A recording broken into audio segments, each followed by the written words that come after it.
हरिओम मित्रों, प्रणाम मित्रों। देखो, आजकल हम सुनते हैं लोगों से बहुत ज़्यादा धारणाएँ, बातें होती है कि भाई इनलाइटेंड पुरुष कौन है। कि हम उदाहरण देकर सोशल मीडिया पे देखते हैं, आस-पास देखते हैं कि भाई ये व्यक्ति इनलाइटेंड है, और हमने एक अपने मान्यताओं में एक ऐसी विचारधारा बना दी है कि भाई एक प्रकाश पुंज आया और वह व्यक्ति के अंदर समा गया और उसके बाद वह दिव्य ओजमय बन गया। तो वास्तव में मुझे जो स्वयं लगता है कि इससे एनलाइटमेंट से कोई संबंध नहीं है। लेकिन अगर आप पहचानना चाहते हैं किसी व्यक्ति को भई कि उस वह एनलाइटेंड है, तो उसकी कुछ पहचान हो सकती है। उसकी सबसे पहली पहचान तो ये है कि जिस व्यक्ति के अंदर समत्व दृष्टि आ चुकी है, मतलब सबको समान भाव से देखने की दृष्टि। अगर मैं मानता हूँ कि किसी के अंदर समानता नहीं आई, अभी भी वह जाति, वर्ण, धर्म इनके अनुसार व्यक्ति-व्यक्ति में भेद कर रहा है, तो वास्तव में व्यक्ति एनलाइटेंड नहीं हो सकता। अब आप बोलेंगे कैसे? कि भाई कि जब सबके भीतर एक ही परमात्मा है, तो जो व्यक्ति उनमें भेद कर रहा है, तो वास्तव में वह पूर्ण जागृत अवस्था में नहीं है। दूसरी बात कि जो सत्य जैसा है उसको वैसा ही समझ पाए, जो सत्य को सही से समझ पाए। देखो, वास्तव में हम सब लोगों में सत्य को सही प्रकार से समझ नहीं पाते हम। इसीलिए हमारे अंदर हम कई गलतियाँ करते हैं। अब देखो, कई हमारे सामने व्यक्ति आया तो हम उसकी निंदा करने लग गए। जब उसने हमारा काम नहीं किया तो हम उसकी निंदा करने लग गए, और जब वह हमारे प्रति अच्छे भाव रखने लग गया तो हम उसकी तारीफ़ें करने लगे। तो वास्तव में हमने सत्य को नहीं समझा ना, क्योंकि अगर हमने सत्य को समझा होता तो हम समझ चुके होते कि ये मनुष्य है, यह उच्च अवस्था में नहीं है, तो यह इसके भीतर हमारे प्रति दुर्भावना भी आ सकती है, और अगर हम इसके प्रति सही होंगे तो सद्भावना भी आएगी। लेकिन वास्तव में जिसने सत्य को जान लिया, उसको यह पता है, जिसने सत्य को जान लिया कि यह जो भी लोग हैं जो अपने को पहचान नहीं पाए हैं, वह अपने हित के अनुसार ही काम करेंगे।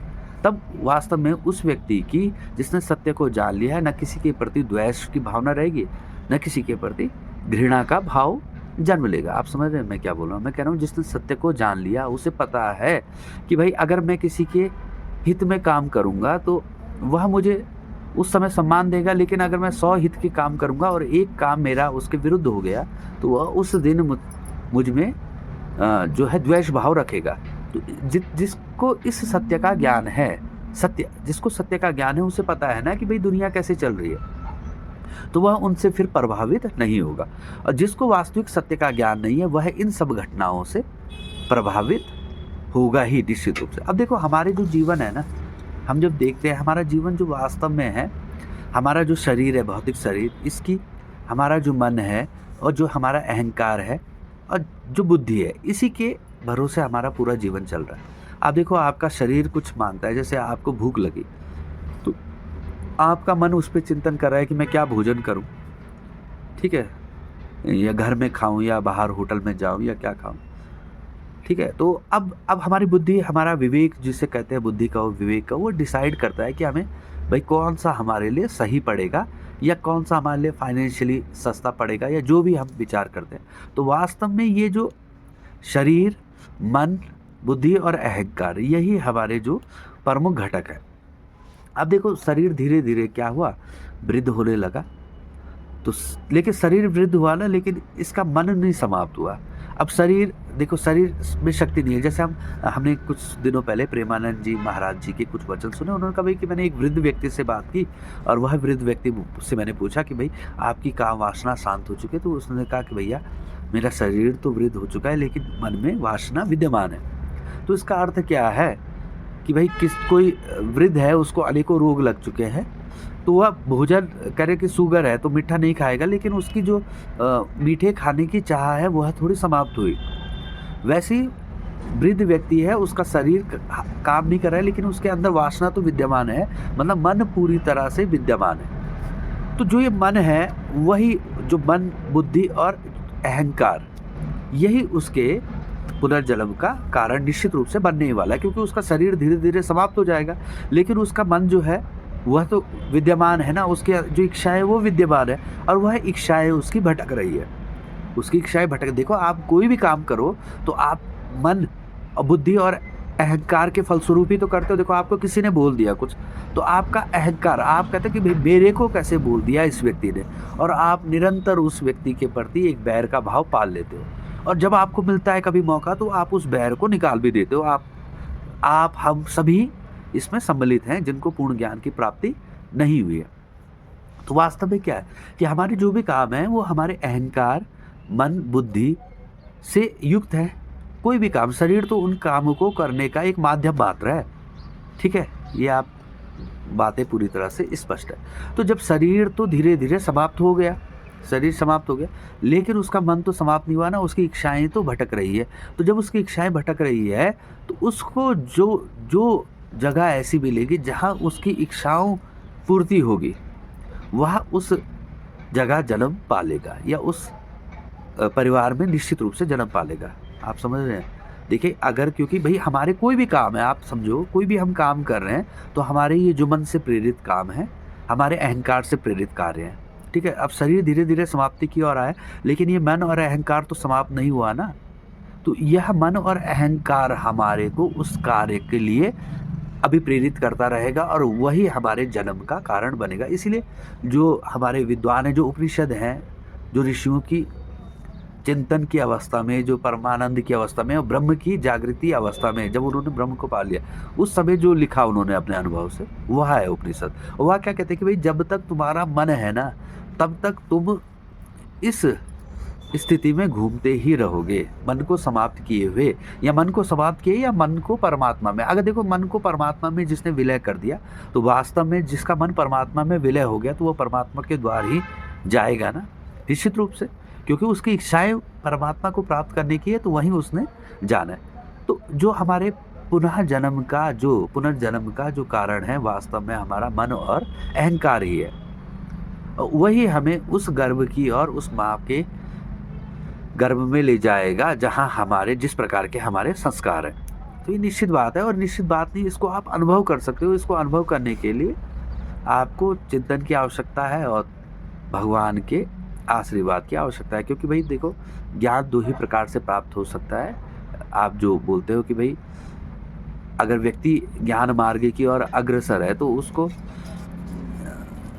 ऋषियों का, साधु संतों का, धर्मात्मा लोगों का मार्ग का, गुरु का मार्ग का अनुसरण करना होगा। उसको समझना पड़ेगा, सीखना पड़ेगा। योग मार्ग, बहुत से मार्ग है जिनके द्वारा व्यक्ति परम आनंद को, परम सत्ता को जान सकता है। और वह भी तब जानेगा जब वह परम सत्ता चाहेगी कि यह पूरी तरह से अब इसके योग्य है।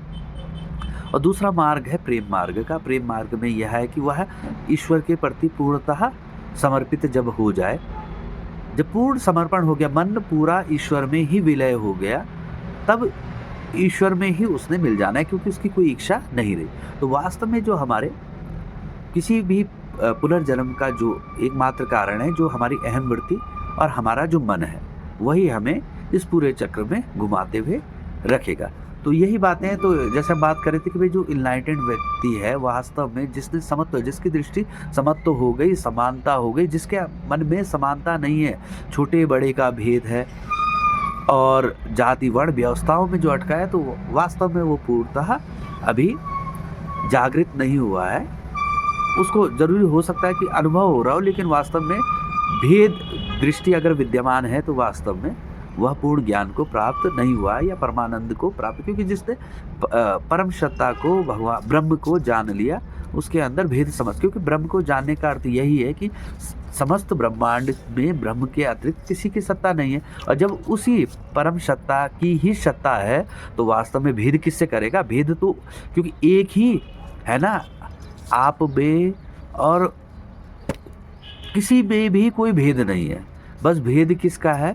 मन और अहंकार का। अब जब ये मन और अहंकार ईश्वर पे लग जाएंगे, तो अहंकार किस बात का? कि मैं ईश्वर का अंश हूँ, इस बात का अहंकार भी होगा, तो भी कोई समस्या नहीं है। लेकिन मैं हूँ, मैं ये 5 भौतिक शरीर हूँ, मैं जो जल हूँ, मैं मिट्टी हूँ, मैं आकाश तत्व से बना हूँ, यह जो तुम्हें किसी को भी आभास होगा, तो वास्तव में वो मैं का, जिसे कहते हैं अभिमान है। लेकिन मैं उस परम सत्ता का ही अंश हूँ, यह ज्ञान है। यह सत्य है और यही ज्ञान है। तो यही जो बात हम सुनते हैं कि भई अमुक व्यक्ति इनलाइटेंड हो गया, तो इनलाइटेंड व्यक्ति को पहचानने के लिए आपको विशेष दृष्टि की आवश्यकता नहीं है, ना आपको कोई प्रकाश पुंज दिखाई देने की आवश्यकता है। वो जीवन के हर काम में जो ईमानदारी बरते, मतलब बेईमानी की सत्ता ही ना हो जहाँ, जहाँ बेईमानी की कोई सत्ता ही नहीं हो और जिसकी दृष्टि में भेद की कोई सत्ता ना हो, समानता हो, सब समान है, क्योंकि जब सब ईश्वर के ही अंश हैं तो भेद कहाँ से होगा। सबके प्रति, सब जीवों के प्रति करुणा हो। जब सब मेरे ही अंश हैं तो फिर किसी में भेद कैसे, किसी के जीवन समाप्ति का मैं कैसे कारण बन सकता हूँ। तो यही जो है वह जिन्होंने आत्म साक्षात्कार कर लिया है उन लोगों की निशानी है। और जब तक आपको थोड़ा भी आपके अंदर भेद दृष्टि विद्यमान है, और दूसरा, व्यक्ति किसी की ना तो बहुत ज़्यादा तारीफ कर रहा है, न किसी की बुराई में संलिप्त है, ये बात भी मुझे लगती है। इसलिए क्योंकि भाई जो पूर्ण ज्ञान जिस व्यक्ति ने प्राप्त कर लिया, अब देखो बड़ाई करनी तो उस परमात्मा की करेंगे ना जिसने इस पूरे ब्रह्मांड को रच दिया, अपनी माया के द्वारा इस ब्रह्मांड को और ऐसे रचा कि इसमें कोई भी कुछ भी गलती नहीं निकाल सकता, ऐसे इस ब्रह्मांड की रचना कर दी। अब जो भी गलती इसमें की जा रही है वो मनुष्य द्वारा, या जो अविवेक के कारण जो हो रही है, ज्ञान के कारण जो व्यक्ति कर रहा है, उसी के कारण जो भी चीज़ें हो रही है। तो वह तो ओम, जैसे उपनिषद कहते हैं भाई, ओम पूर्णमदः पूर्णमिदं पूर्णात् पूर्णमुदच्यते पूर्णस्य पूर्णमादाय पूर्णमेवावशिष्यते, कि भाई वह पूर्ण परमात्मा है और उस पूर्ण परमात्मा से जो ये है जीवात्मा है वह भी पूर्ण ही है ना, क्योंकि पूर्ण से पूर्ण ही हटा देने पर भी उसकी पूर्णता में कोई अंतर नहीं आता। तो जिस व्यक्ति को अपनी पूर्णता का पता चल चुका है कि भाई हम पूर्ण हैं, वह वास्तव में आत्मज्ञानी है। अब जिसके भीतर भी कुछ यह है कि मैं अभी पूर्ण नहीं हूँ, तो वास्तव में उसको आत्मज्ञान कहाँ से हुआ? आत्मज्ञान तो उसी को हुआ ना जो पूरी तरह से जान चुका है कि मैं पूर्ण हूँ, क्योंकि मैं उस पूर्ण परमात्मा का ही अंश हूँ। तो यही हमारा जो है सत्संग जारी रहेगा। नमस्कार, धन्यवाद।